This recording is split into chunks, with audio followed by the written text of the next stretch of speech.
Горан Георгиевски, мој денешен соговорник, председател на Агробизнес комората. Добро утро. Добро утро. Она што најмногу не загрижува нас граѓаните, дали ќе во иднина ќе поскапи или во тие основните намирници, односно ќе продолжи поскапувањето? Јас вака тука малку би влегол со еден вовед во самото прашање, па ќе ви одговорам веднаш. Воведот се состои во тоа дека во моментов цената на електричната енергија достигнува небесни височини, еве така да се изразам, односно до сега, ако имавте информација дека микромалите и средните компании, односно микро и малите беа на така наречен регулиран пазар за електрична енергија, каде што чинам дека беше струјата околу 120 евра по мегават час.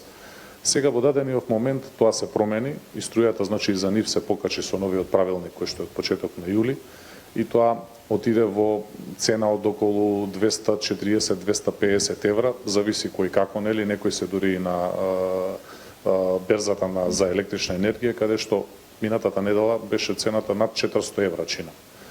Сакам да кажам, за да ви одговорам на ова прашање, дека не се компаниите тие кои што ги подигнуваат цените, бидејќи ние живееме веќе во западно капиталистичко општество, каде што понудата, побарувачката, берзата ги одредува цените и на енергијата и на суровините. Согласно тоа, секоја компанија си прави внатрешни анализи, интерни анализи, врз основа на кои што одлучува колку ќе покачи, дали ќе намали и врз основа на тоа и се формираат конечните цени на производите. Рековте кој е виновникот, ќе кажам во наводници, за покачување на цените, но како да се спречи покачувањето?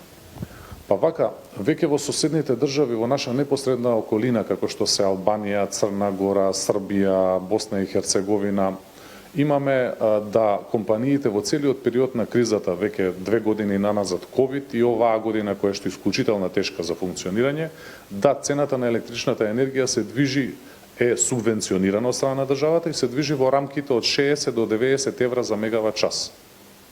Ако вие тоа го имате како поволност од државата, воедно ако државата ги активира своите стокови резерви, ако зговориме за прехранбената индустрија, за пекарската индустрија, и ако добиете активирање на стокови резерви по соодветно ниски цени, кога ти два параметри ќе ги дадете на бизнисот, нормално дека цената на производите може да се намали и би била соодветно подобра него што е сега.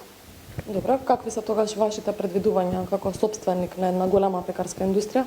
Што понатаму ќе се зголемат, ќе се намалуваат, до кога ќе се зголемуваат, за колку ќе се зголемуваат цените на пекарските производи?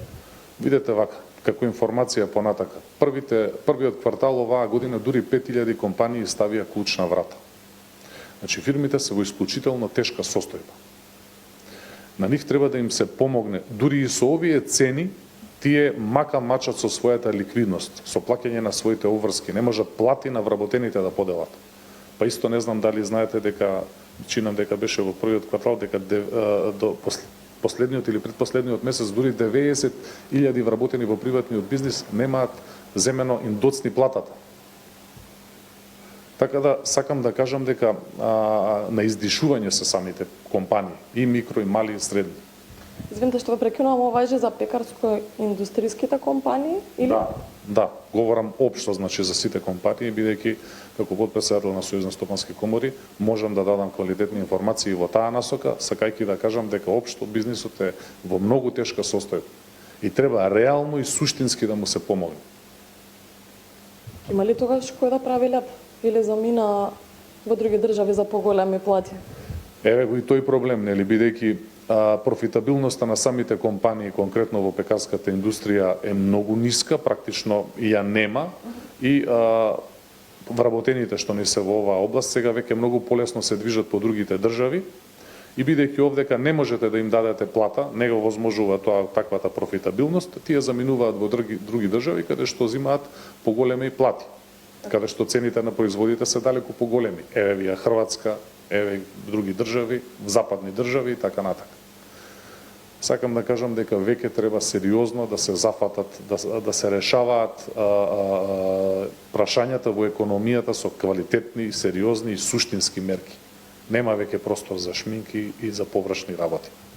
Сосама за крај ќе ве прашам која е вашето предвидување, до која сума максимум може да достигне покачувањето на лебот како основна намирница и дали ќе имаме леб во иднина? Ќе има ли кој да го прави, ќе има ли намирници за правење на? Па вака, Ќе има наметници за правење на леп.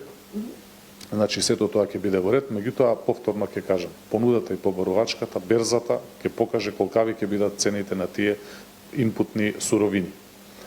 Воз основа на сето тоа и воз основа на цената на енергијата и цената на работната сила, секоја компанија за себе ќе донесе заклучок по која цена да ги дава своите производи.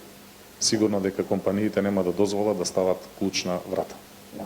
Тоа јас сум забележала дека во различни фирми, во различни пекари се различни цените. Не можеме да видиме иста цена на лебот. Под 50 мислам дека јас не сум забележала, последен пат купив во саботата 51 денар беше лебот, помалку од тоа не сум забележала. Па да, се уште ние исто правиме анализи, односно и нашата компанија прави анализи. Повторно ќе речам, воз основа на тие анализи на пазарот, на другите конкуренти, за основа на внатрешните цени, колку не чинат на суровините, како се движат оваа недела, бидејќи тоа е многу динамично и флуктуира постојано, на неделно ниво, на дневно ниво, буквално се менуваат цените на суровините, а исто така и цената на електричната енергија, ќе донесеме сопствени заклучоци и такви ќе бидат цените по туѓаните.